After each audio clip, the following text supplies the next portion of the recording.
evening, good morning, good afternoon, good night, good whenever you're listening to us. Welcome to another episode of Midnight's Edge After Dark, coming to you for January 15th, 2018. I am, of course, your narrator supreme, Mr. Robb Shlomo. How you doing, everybody? And with us, as always, is Tom Connors.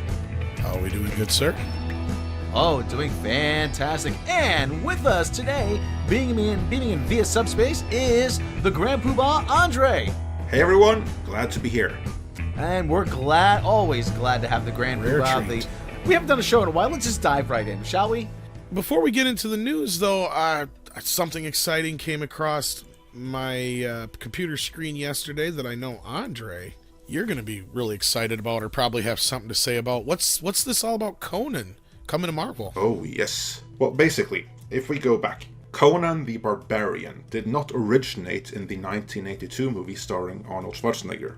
No, Conan originated in Weird Tales magazine in the short stories written by Robert E. Howard in the 1930s. And then, much later, towards the end of the 70s, Marvel Comics licensed Conan the Barbarian and first made him into a comic book character. These comics were really popular, and those that were written by Roy Thomas was also really, really good. And it was these comics, not the original short stories, not the Conan reprints, but these comics that made the Conan movie happen. So Conan was the official canon backstory of the Marvel universe. In the comics, that is. So in 616 Marvel, the backstory, 12,000 years before Spider-Man, before Hulk, before Captain America, you had Conan roaming the Hyborian Age. There even were some crossovers. There was one series in particular where Conan was, I don't remember the story in detail, but basically he and a few of his compadres were battling a wizard who had this well of time, and Conan fell into it and he was rescued from it. But then they did two What If comics to continue that story, where Conan then fell into that well, and he came out again in 1970s America, the world of the Marvel comic book characters, and it featured him learning the language, getting by, becoming a criminal and a gang leader, just like he was in his own time. And those were some pretty amazing stories.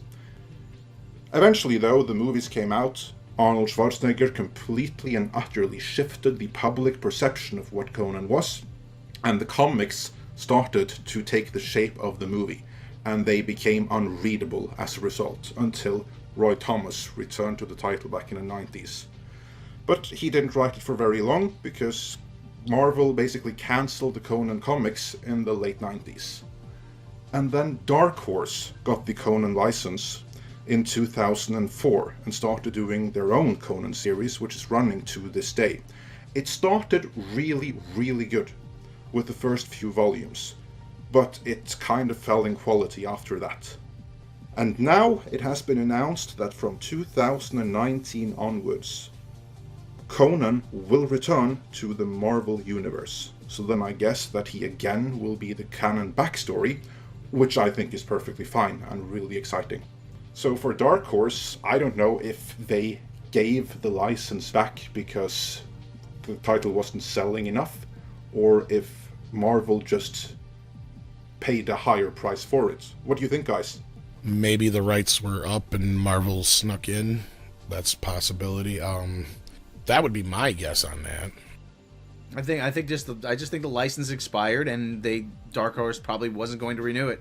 Marvel came along, okay, we'll take it. I mean, we know that there's been a lot going on behind the scenes at Marvel as far as them trying to, quote-unquote, fix some of the issues that they've caused. So maybe this is one of those things they're like, well, we might need something like this to kind of gain some of our male readers back, perhaps.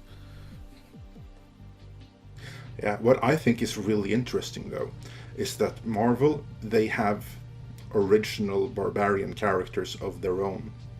They literally have so many characters that they want to completely revamp their comic book universe. They can do so with the characters they already own, without licensing Conan. Because with Conan, they have to pay a license. just for the comics. They don't get anything else. They don't get movie rights. They don't get anything. Right. They just get the comics, unless something else is agreed. And that is what has me really interesting, because really, why would Marvel buy a license to a comic book character that they don't own and feature that heavily in promotion with Thor and Wolverine? Have they done anything like that in recent history? No, and I think that might have something to do with, like I said, more so to where they're trying to gain a lot of their male readers back, because over the last couple of years they have lost a lot of their fans, really, as far as comics go. Yeah, they've all gone to DC. This property always did well for us. Let's get this back. And maybe at some point, you never know, we might see a Marvel Studios Conan film. You never know. That's just it. When I think of Conan, I think of things like an upcoming story we're going to segue into here soon. He-Man. Very masculine, male-driven audience type characters. Yeah, and it could be that's all there is to it. But again, they have other characters they could do that with. To me, at least this is my hope. Like, I've been saying this for a decade. That I haven't said it for a decade, but I've certainly said it for 5 years. That I firmly believe that the best that can possibly happen to Conan now, after the complete and total debacle that was the 2011 remake, is if Marvel somehow sweeps up the rights to Conan, reboots him inside of the Marvel Universe, both in comics and on film. And I have a hope that is the first thing we might be seeing here. Like, I don't have any basis for saying this. I don't know if there is any plans to that end. But I certainly hope, with Fredrik Malmberg of Cabinet Holdings, who right now is the ultimate owner to Conan, I don't think that he would be very hard to convince. Maybe he's even the one who's gone to them to pursue them taking over Conan, for all we know. So right now, I really, really hope that this is a new beginning for Conan, not just in comics, but on film, or better yet, in a TV series. Like, if Marvel Entertainment are the ones that have picked the Conan rights up. Do I think we're going to get a Conan movie from Marvel Studios? That would be swell, but I really doubt it. And I think I would prefer to see a Netflix-style series set in the distant past of the Marvel Universe, featuring Conan. I'd be all over that. With the financial issues that Marvel is having, I see it being either, like you said, he came to them, or they're looking at trying to gain some readers back, because why else would they spend the money on the license? They don't have it. They're not Marvel Studios. They're Marvel Comics. They're not in good shape right now. Well, that's another thing. We could Disney have said, "Hey guys, turn the ship around. Okay, if this is what we need, this is what you need to do, and go make it happen." Could it be a situation like that? That's possible, yeah. What do you think, André? It's possible. It's possible. I certainly hope that someone has seen that, these Marvel comics, or these Conan Marvel comics, they were really amazing, and we need to get back to that. I hope that is what they've seen, and that they've seen that, yeah, this is going to work not just in comics, it's going to work on film as well. Because if you haven't read them, that original run of Roy Thomas Conan comics, not just Savage Sword of Conan, but even the regular full-color comics series, it's pretty amazing. And it's really true to the original Conan stories as well. So I'd be all in favor of that happening. In the hypothetical event, so I'm not saying this is going to happen, we have no reason for saying that, but in the hypothetical event that Marvel does reboot Conan on film or on TV, who would you like to see cast? Norm Macdonald. No, I don't know. I'm Conan, and got the sword, and she grabbed this chick by the hair, and he might have made a good Korgot. Not so sure about Conan. I have no idea. I honestly. There's only one true Conan. You know it's me. It's only me. There's no other. No, I don't know. Honestly, I could see somebody like The Rock or something. I guess the standard choices, but nobody really sticks out, like it pops up in my mind going, oh, that's the guy who should do it. Nothing like that. They'll find some guy at the gym who preferably can act, so. Yeah. if I could choose, this is not going to happen because he's with another studio and loyalty and contracts and yada yada yada. But if I could choose, I'd go for Henry Cavill as Conan. It's an interesting choice, yeah. Yeah. He fits the description of Conan from the original stories, and the comics as well, for that matter. He'd have to beef up a bit more than he does for Superman, but yeah. Yeah. And I don't know how much protein there is in tea and crumpets, though, so... No. Actually, his Superman physique is actually perfectly fine for Conan. You think so? Okay. Like Schwarzenegger, if anything, was too big. You'd say this is too big. I think it's beautiful. Time to turn your mush into muscles. You're just jealous. No, I have a very mixed relationship with Arnold as Conan, because I love that movie and I love Arnold in that role, but it's not Conan. Right. It's not the Conan that I know. I'm sure you're going to get an interesting editorial out of that, at least in the future. Oh yeah, I have no doubt.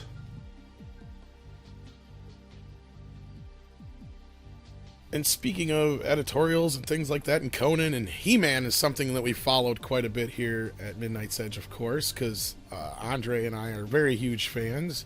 And unfortunately, it looks like there might be a start date for filming on the new Masters of the Universe reboot film, however you want to put it. The one that we keep talking about that David S. Goyer is attached to. So it looks like they're aiming for an April start date, which goes right along with what André and I've been kind of saying here for a while, that a lot of this looks like they're just trying to rush this so they don't lose the property, which will guarantee they can get it out by the date they had planned, which was, I believe, December 18th. Yeah, December 18th of 2019, which, as we said, goes right up against Star Wars Episode 9. Oh, there's a good idea. Yeah. But the thing that you remember there, that Masters of the Universe came to that December 18th release date before Star Wars did. So when they moved there was no Star Wars at that date. Star Wars came later. And they can't move the movie back because the rights expire after New Year. So they can only move the rights forward. They have to move the movie up or make a new kind of deal with rights holder Mattel, which is going to cost them. It's something they can do if need be, but it would be much better for them if they are able to release that movie before New Year of that year. And that is the reason why they have to rush it so much, because the movie has to be filming before a certain date as well. Now, I don't know what that date is, but if the movie is to be ready in time, meaning while it's still 2019, they have to begin filming it really soon, and they really can't wait any longer than spring of 2018. So they have to rush it, and that we are now talking about a filming date, that just goes to show that they must be further along than we have previously thought. Well, or as you and I had kind of predicted, that they are rushing this, and that was kind of Goyer's reason for being brought on, is because he probably guaranteed he could get it done in time more so than anything. But some other things we learned from this report was that Lindsay Beer has also been working on the script, has also been working on Chaos Walking, Godzilla vs. Kong, The Mask movie, and Barbie. We also learned that she's also been working on the upcoming Quentin Tarantino project for Paramount, the Star Trek film that we recently talked about on the Trek log. So yeah, like you said, Andre, I think we were right that they're really, really pushing to get this done and out in time so they don't lose the license, because I really don't think Mattel probably wants to renew with them, because they've already gone forward with the She-Ra series with DreamWorks, and I really have a hard time seeing them trying to separate these two. I really do. Yeah, now they may not have any other choice unless there is some distinction between TV rights and movie rights. They could be separate. We don't know that for sure right now. But like I said, I think they're rushing this. I think that's all this is just a big rush game. I'm not looking forward to this. I know you were kind of worried about this happening as well. Yeah, well, if it is happening, we just have to hope for the best. But as it is right now, the movie being rushed, directed by David Goyer, starring who knows, story being who knows. At this moment in time, there is more reason to be apprehensive than optimistic. But if it does happen, I have one thing to say to David Goyer. Prove us wrong. I agree, yeah, because I'm very apprehensive about this. I'm not a big Goyer fan to begin with, and I just don't see him bringing anything that great to the table. I'm sure we'll start hearing some casting news real soon, because if they're starting in April, then we're definitely going to start hearing who they're going to cast as the main characters and so on. So, well, speaking of casting, though, we haven't obviously heard anything real solid yet. Who would you like to see play He-Man, Andre? I don't really have anybody in mind offhand. I've seen a few people that you and I have talked about in private that I'm like, yeah, they could probably do it, but who do you think? Well, I don't really have a preference, because honestly, I'm much more interested in the villains than I am He-Man himself. Like, He-Man, he's like the great backdrop, but it's really about Skeletor and Evelyn. That's the real stars of the story. As for He-Man, the one name that has been consistent since, I don't know when, since like 2011 or even before, was Kellan Lutz, who very early came on as the favorite of pretty much everyone who has been attached to the movie to star in it. Initially, I was very much against it, but I have kind of resigned myself to, yeah, he kind of looks the part. Like, color his hair the proper blonde, let it grow, and he's gonna look exactly like He-Man the toy. So, I guess I'm okay with Kellan Lutz. Tom? I have a few ideas for Skeletor. I would love to see like either Steve Buscemi like doing the voice, if they're gonna do some kind of like body double, I'm sure, and then CGI face or something like that, or even somebody like Willem Dafoe. I think you need somebody really with a strong presence for Skeletor, because like you said, He-Man's more or less just big guy with a sword. yeah, he's more of the look, and we've talked about this too in private before, like to where Adam is where I'm more concerned, to where how they deal with that subject, if they deal with it at all. Yeah, maybe skip him entirely. They might. To me, he's very important to the story, so I hope they don't, but again, I see this being a rush job, so we will be lucky if it's more than just a glamorized toy commercial from the 80s, so I don't know. See, speaking of things moving around and filming and not filming, or however you want to put it, we've got some Marvel news, specifically Fox Marvel news. Deadpool 2 is going to be released a little bit sooner, by looks like a week, I believe. It has been moved up to a May 18th release date, so actually that'd be 2 weeks, wouldn't it? May 18th, 2018 release date instead of June 1st. But a few other things have moved around, one of them being the New Mutants has been pushed back. And also pushed is another movie we're going to talk a little bit more about here in a second, so we won't get into it right away too much, is Gambit. Andre, what is your feelings as far as like what's going on with the New Mutants, why that got pushed? And obviously we kind of understand probably why Deadpool 2 got moved up, but I want to hear your thoughts on it first. Well, I have a source who might be able to shed some light on some of that. So hopefully I'm going to have an editorial for you guys very soon. But my gut reaction, the second week of Deadpool's release is when Solo comes out. I think that is a weird choice, to be honest. Because what's going to happen then is that Deadpool is going to cannibalize a little bit of Solo's audience, while Deadpool is going to drop big time in its second week. Because even if Solo underperforms every bit as bad as we expect it will, those are two movies that come very close together.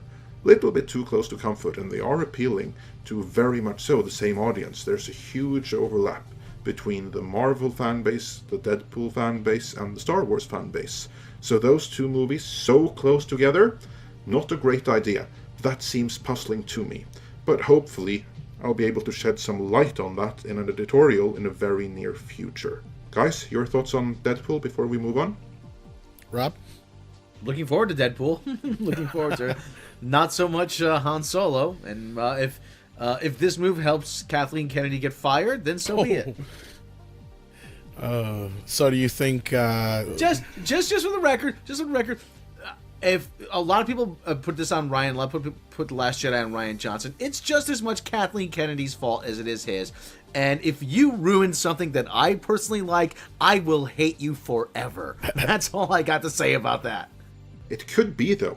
It could be that the people at Fox, now thanks to a possible Marvel connection and a Disney connection, know something that we don't, about maybe Han Solo shifting release date. I don't know that, that's just pure speculation from my end.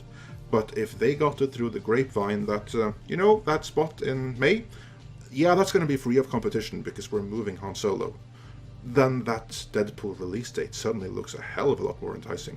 But we think now, though, the problem is with every day that grows closer and closer to that release date, there's less and less of a chance they're going to move Solo. And we've been starting to see some, promotional stuff start to leak out, so I really don't see them moving Solo. I really think that they're probably just looking to bury it at this point. Like, they're just planning the funeral. Well, releasing Deadpool, and that tame right there would be a good way to bury Han Solo. Exactly. Because unless Disney thinks that Solo has a better shot going up against Deadpool on its second weekend instead of Deadpool going up against Solo on its second weekend, meaning Deadpool can hold its own better, is what I'm getting at. And not only that, the other way around, it would cannibalize the other, like you were saying, but in this instance, Deadpool got the better end of the stick. If Disney had anything to say about this, that's the one thing we got to really kind of say right now. We don't know if they did, but chances are, I think Disney really kind of thought, you know what, let's move this up. It'll have a better chance. It won't be going up against Solo's second weekend. We can kind of bury Solo underneath it in the process of it all and blah, blah, blah. However, if they're writing it off like we think too. But then you have the other thing with New Mutants. Let's clarify, though, before we move on, that it's still Fox who are in complete and total control of the Fox release slate. Technically, Disney has nothing to do with the release date of any Fox movie or anything on Fox slate, not until the deal goes through, and that can take another 12 to 18 months for all we know. Right. This might be a final FU to Disney. This really Could might be. Because the people who are making these decisions, there's no guarantee that they are going to have a job with the new Disney-owned Fox 1 year from now. And if Disney is involved in this, it would make sense for the New Mutants to be pushed back 10 months. Because one possibility could be they are going to change a few things in New Mutants to kind of start to gradually move the X-Men into the Marvel Universe. And what I think they're going to do then is probably try and remove anything that connects it with the old X-Men and add anything they want to put in their playground. That's pure speculation, but being that it's moved out 10 months and we've already gotten a trailer, and the trailer got actually fairly good reactions from most people online. I mean, we were kind of lukewarm to But again, I have a hard time believing that they moved this for any other reason than to change a lot of stuff that's involved with it, because now there's even questions as to whether or not it's even going to be like an R-rated film like it looked like it might be to begin with. So, Rob, what do you think that the reason for moving New Mutants 10 months out was? When was the original release date? It was supposed to be February, wasn't it? April of this year. April? Okay. Yeah, so that's really surprising that they decided at this very last moment to move this. The only thing I could think of is that a movie usually gets moved like this if it isn't testing well, and they're going to try to go back and fix something, either fix it through editing or reshoots. That's the only thing I can think of. I doubt that they're going to add some Marvel MCU stuff to it, but okay, the response to the trailer was probably pretty good. I didn't particularly like it. I'm not that big a horror fan. I don't know why you'd have to make New Mutants a horror movie, but usually the reason for doing this, moving it this late, is to fix something or because a movie isn't testing well. But almost 11 months seems like a long-ass time. Well, there's precedent for doing it. I mean, they did it with Red Dawn, the remake of Red Dawn back in 2012, to go and remove all the Chinese iconography out of it. Right, but that then signifies that either A, there's something majorly wrong with the movie, or they're going to be doing some significant changes to the film. So the reason they should be doing this, because remember, this is still Fox. Fox should, on paper, be the only ones making this call, because the deal isn't going to go through for another year. So if they decide to push the movie back, it should be a completely independent decision, because they have decided it's better for the movie to be released in February of 2019 than in April of 2018. And you have some arguments in support of that, because it's going to be really crowded with superhero movies around April and May, because then you are going to have the New Mutants, you are going to have Avengers Infinity War, you are going to have Star Wars Han Solo, you are going to have Deadpool, It would put Deadpool and New Mutants within striking distance of each other, so they would cannibalize a little bit of each other's audience. That's an argument that I reject, but it has been out there. I believe they are far enough apart that shouldn't be that big an issue, that they're going to cannibalize much more on other movies than on each other, but that's neither here nor there. Pushing the movie back 10 months, well, as Rob said, then either there is something seriously wrong with the movie, or maybe the release windows just fit so that Fox decides this is going to work better. I honestly have a hard time believing that. Right. I think there is more to it than that, because really, the people who are working on this movie, they push it back that far. They're kind of going to lose control over it, because that's going to put it really close to Disney's reign. It might even be in Disney's reign by that time, depending on how long the deal takes to be approved. Disney might actually be in control of Fox by the time February 2019 comes around.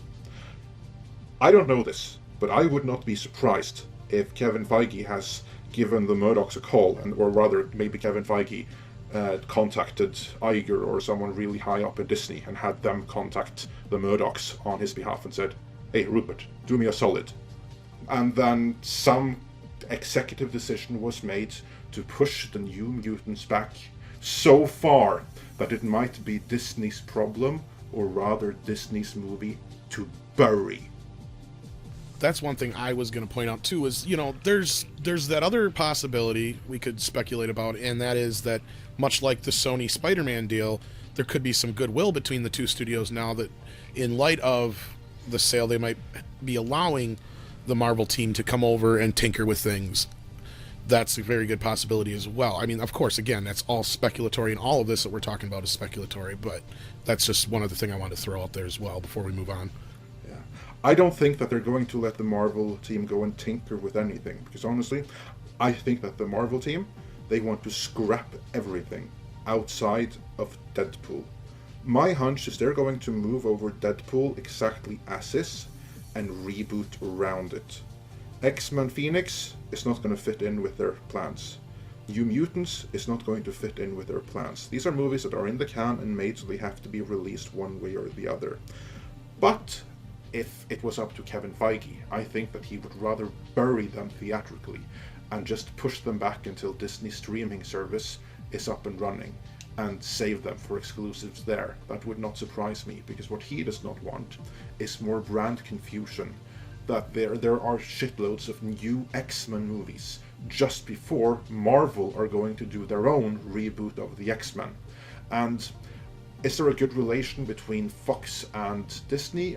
I think on the high level it absolutely must be, because the Murdochs, the ultimate owners of Fox, they are going to be majority shareholders in Disney, so they really want Disney and Marvel to work out fantastically. Well, and that's what I'm saying. Yeah, it's in their best interest to work with Marvel, yeah. Yeah, but the people actually making the movies, now that's a different matter entirely, because as I've said before, I would not be surprised if Feige hires some of them to come and work under him and continue making X-Men movies there, but under Feige's supervision and under Feige's general vision. But not all of them. Loads of people who right now are making X-Men movies for Fox will likely be fired. I doubt very much there is a good relationship between them and Marvel, who isn't going to pick them up. So I think that right there you're going to have both some level of internal conflict and disagreements between the higher-ups and the people on the bottom actually executing things. Right, and I lied. There is one final scenario, and this kind of goes along with what Rob said. What if, between the response it got this last year here and everything, maybe they went and they seen that they had the opportunity to make it more horror-oriented, and maybe that's the route they're going, but I doubt that. But that's just a possibility that they're like, oh, well, we got this thing here that is kind of horror-based. Let's amp up the horror a little bit. Because I did hear some rumble about them reshooting exclusively mostly around one character, from what I heard. And that's just a rumor I heard. But anyway. I'm going to launch another theory. Again, I have no reason to believe this to be the case. It's just something that I made up right now in this moment. Maybe you were right about that whole Red Dawn thing. maybe the reshooting here is to remove any X-Men references at all, so it's just a horror movie. So it's not the New Mutants, it is the New Gifted, or the New Freaks, or something like that. Right. There was one thing, though, with the Red Dawn situation that wasn't brought up when Rob brought it up, though, was there was something politically that happened around that time, too, that pushed the film off. Not just them changing that, but it spawned them changing it. But they also put it on the shelf for a little while, too. I remember sitting on the shelf for damn near a year.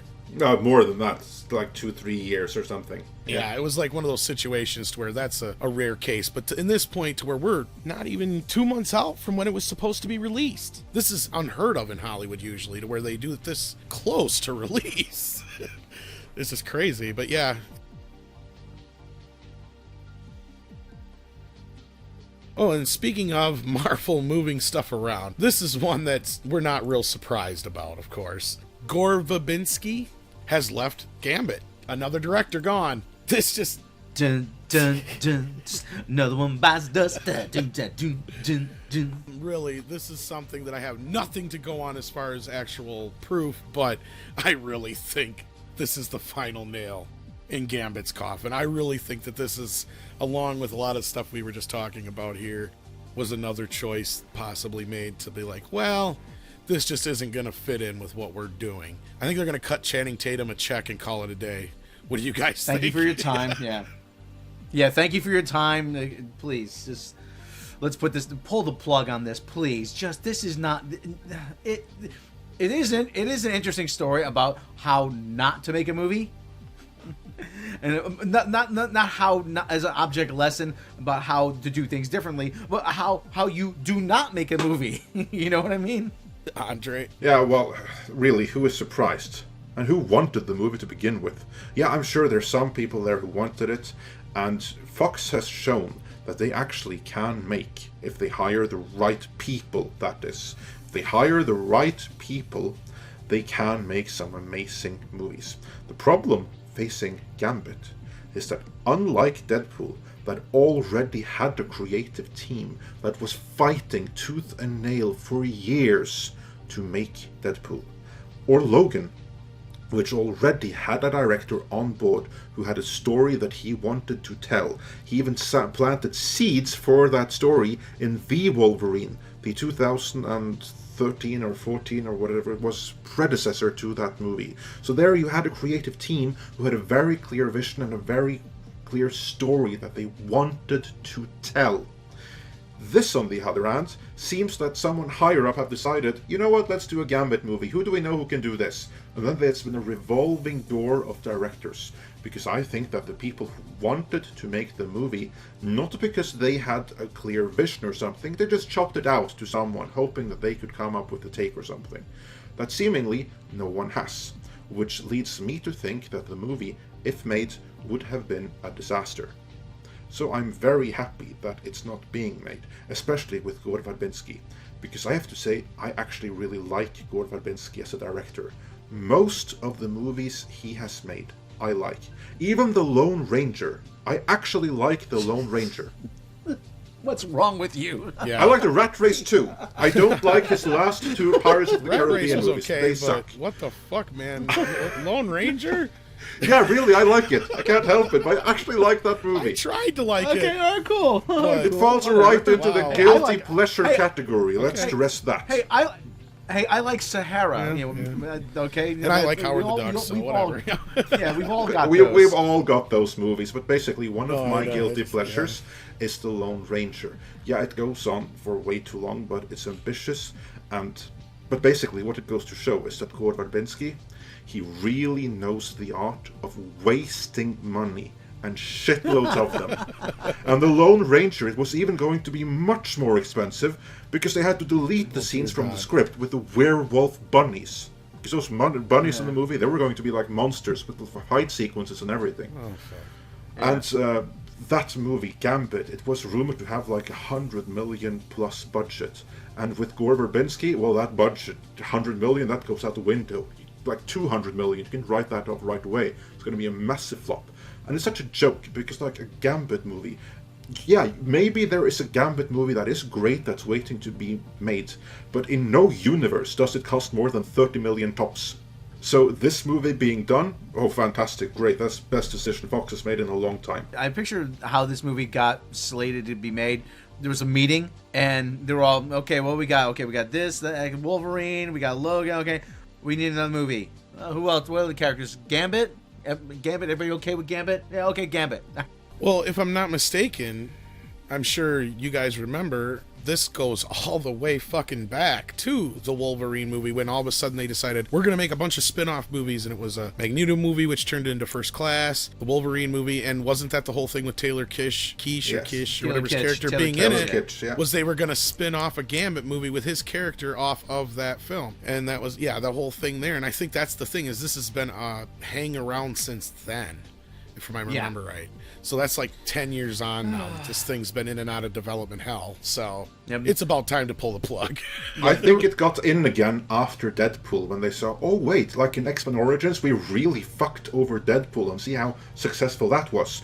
People were disappointed about Gambit too, weren't they? Let's bring that back in. I think that was the whole motivation for it. Yeah. Yes.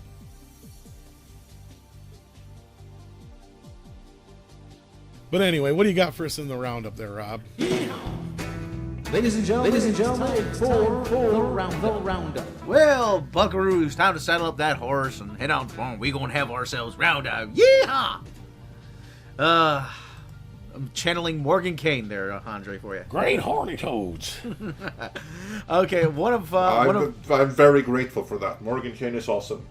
Morgan Kane. So anyway, one of my favorite shows actually is American Dad, as is Tom's. André, you a fan of American Dad? I am. Okay, well, this is going to make you everybody here happy. TBS has renewed American Dad for 2 more seasons, and they are setting up a Monday night animation block. This comes to us from Variety. TBS has renewed American Dad for 2 more seasons, the network announced Thursday at the Television Critics Association Winter Press Tour. The series centers on super patriotic CIA agent Stan Smith, voiced by Seth MacFarlane, and the misadventures of his unconventional family in Langley Falls, Virginia. The series was created by Seth MacFarlane, Mike Barker, and Matt Weitzman, and executive produced by co-showrunner Brian Boyle, along with MacFarlane and Weitzman. It debuted on Fox in 2005 before moving to TBS in 2014. The show returns for a new season on February 12th at 10 p.m. Okay, now this is the part of this story that I am really interested in. Then, on February 26th, TBS will debut the new animated comedy Final Space at 10:30 p.m., immediately following American Dad for an hour-long animation block. Final Space follows a spaceman named Gary who is working off a prison sentence and makes a mysterious new alien friend, Mooncake, whom he immediately bonds with. But what Gary doesn't know is that his adorable new sidekick is actually wanted by a sinister Lord Commander.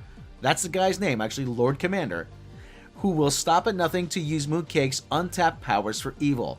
Now, if you haven't seen the trailer for Final Space, or you haven't seen any of the trailers for Final Space, or the 7-minute pilot, we'll throw the links below. We'll throw the links. This looks like it is going to be very good. And I don't normally, and like I said, I'm not getting anything from TBS to say this. It's created by a guy named Olan Rogers. It has a lot of prominent people in the cast: Fred Armisen, Andy Richter, Conan O'Brien, David Tennant, formerly of Doctor Who, Keith David, who was in a plethora of animated projects. Very recognizable voice. So check this out, Final Space. It's going to be coming February 26th, and we will be doing a Trek log for it. So I've already alerted the proper people that we're going to be doing a Trek log for it. So I'm looking forward to this. Tom, what do you think of Final Space? Yeah, it looks like a lot of fun. I just sent André the trailer, the TBS trailer. He will get back to me on that. He hasn't had a chance to watch it yet. So I have. Looks great. Okay. So anyway, like I said, we'll be doing a track. We'll be covering this more, but this looks really good. In other TV news, Jim Jeffries, the Jim Jeffries Show, comedian Jim Jeffries, Australian comedian, has been renewed for a 2nd season. I'm a huge fan of this, so yeah, can't wait for that. Okay, yeah. Well, Comedy Central needs something in their lineup, so besides South Park, which they're clinging to for dear life. So he's getting a 2nd season. That's why I get the big bucks. So anyway, moving on. Stars and Lionsgate confirm John Wick TV series, The Continental. This comes to us from The Hollywood Reporter because that link you sent me, Tom, didn't work. Wouldn't surprise me. John Wick is the latest feature film to get a small screen treatment. Starz announced Friday at the Television Critics Association Winter Press Tour that it was developing The Continental, an ongoing drama series based on the John Wick film franchise starring Keanu Reeves. Reeves, Starz exec said, is expected to make an appearance in the potential series, but will not star.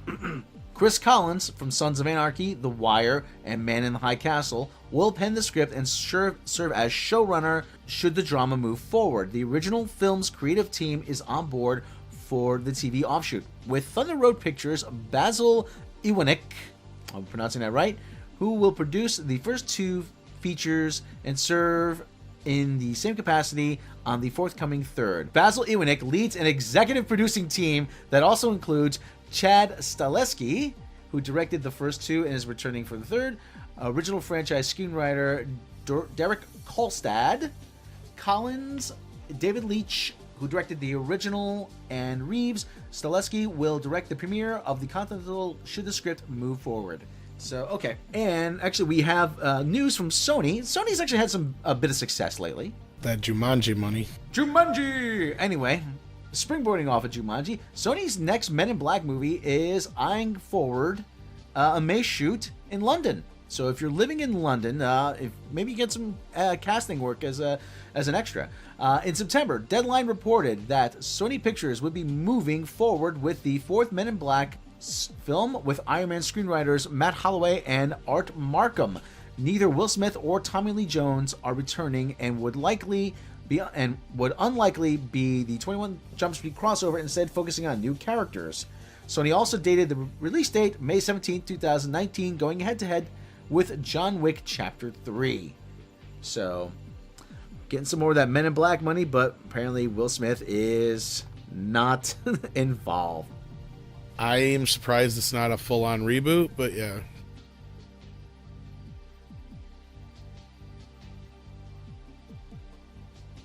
We have some sad news from the world of music. Dolores O'Riordan from the Cranberries. You know her from the hits Linger and Zombie. Sadly, she has left us at the age of 46. At the time of this recording, the cause of death is unknown. She was found unresponsive. As I said, gone too young. Very tragic loss. I know a lot of people are Cranberries fans, and they were a lot of memories from the 90s. Dolores O'Riordan, sadly, has left us at the age of 46. But we never like to end on a down note, do we, Tom? No, we don't. And we have a lot of birthdays to catch up on and a very special one to get to at the end. So I'll talk about that when we get there. So we haven't done this for a couple days, so we're going to backtrack a little bit and come up with some previous birthdays. For January 12th, favorite birthday of mine, Howard Stern. He turned 63 years old. Howard, the king of all media, Howard Stern. And for January 13th, Julie Louis-Dreyfus turns 54. Television executive Brandon Tartikoff was born on January 13th, 1949. Unfortunately, he's no longer with us. He died in 1997. Carol Cleveland. Either you recognize that name? Not as such, no. She was the quote-unquote female actress on Monty Python's Flying Circus. Oh, she had, okay. Yes, she turned 76 on January 13th. Wow, now I feel like an ass. Anyway, January 14th, Jason Bateman turns 49. Television's The Flash, Grant Gustin turns 28. Steven Soderbergh, writer, director, producer, turns 55. Faye Dunaway, one of the big actresses of the 70s, 77. Carl Weathers, Apollo Creed himself, turns 70. Empire Strikes Back scribe Lawrence Kasdan turns 69. LL Cool J turns 50. On January 15th, of course, is Martin Luther King's birthday. Civil rights leader Martin Luther King. We are observing his birthday today here in the States. Also, born on that day, Lloyd Bridges from the Airplane movies and from Sea Hunt. Yes. Born on January 15th, 1913. Sadly, he died in 1998. Writer, director, actor Mario Van Peebles turned 60. DJ Jazzy Jeff, 53. Quote-unquote actress Kobe Tai turns 46. And if you're too young to know that name, yeah. You do yourself a favor and find out. And Regina King, if you don't recognize that name, she was a voice actress who appeared in The Boondocks. She turns 47. And moving on to January 16th, Lin-Manuel Miranda, he's the guy who does Hamilton on stage. He turns 38. Phrasing. R&B singer Aaliyah, she was born in 1979. Sadly, she is no longer with us. Died in 2000. Another one who left too early, yeah. I'm unfamiliar with her work, but I like saying her name. Birgit Holt Sorensen. She turns 36. Birgitte Hjort Sørensen. Birgitte Hjort Sørensen. She turns 36. Danish actress. Caroline Munro. She appeared in The Spy Who Loved Me. Bond Girl. Turns 69. And James May from Top Gear and the Grand Tour turns 55. And also celebrating a birthday on January 16th. Tom is... someone near and dear to us all, who I'm sure we all care a lot about. And that is...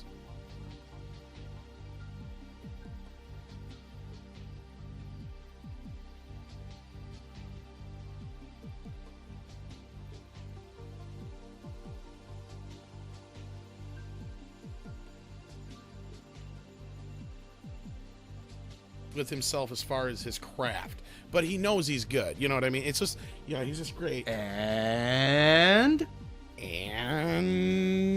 Kate Moss. No, I'm just kidding. Well, yeah, it is her birthday, but our very own voice of Midnight's Edge, narrator supreme, Mr. Rob Robot Shlomo Gallo himself.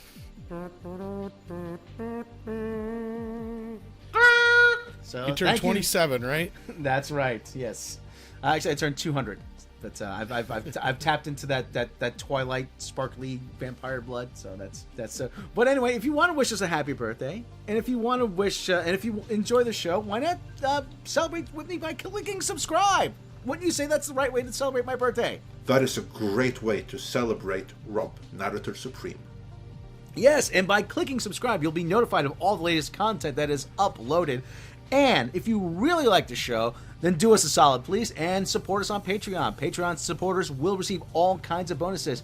You will get the opening animation to the Trek log early. Isn't that right, Tom? Oh, yeah, you get all kinds of early bonuses, and heck, you could even buy Rob a birthday gift over there if you want to. I get the large onion rings. So you and Patreon supporters will get early access to bonuses like the Trek log animation. They'll get early access to episodes. They'll get outtakes, bloopers, uncut audio. You will get lost episodes. You will get the behind the scenes making of the Edge videos, which we are working on for you. You learn the behind the scenes story of the making of Midnight's Edge, how we all came to be. Isn't that right, André? That is indeed correct. And a new installment of that is coming soon. That's right. New installments coming out soon. And as I always say, if you do not have the means to support us through Patreon, then please click subscribe. Please share with your friends, because we cannot do this without you. So, with that, as we always say, one more time, I am your narrator supreme, Mr. Rob Robot Shlomo. I'm Tom Connors. And I am André. And thank you for joining us, and we will catch you next time.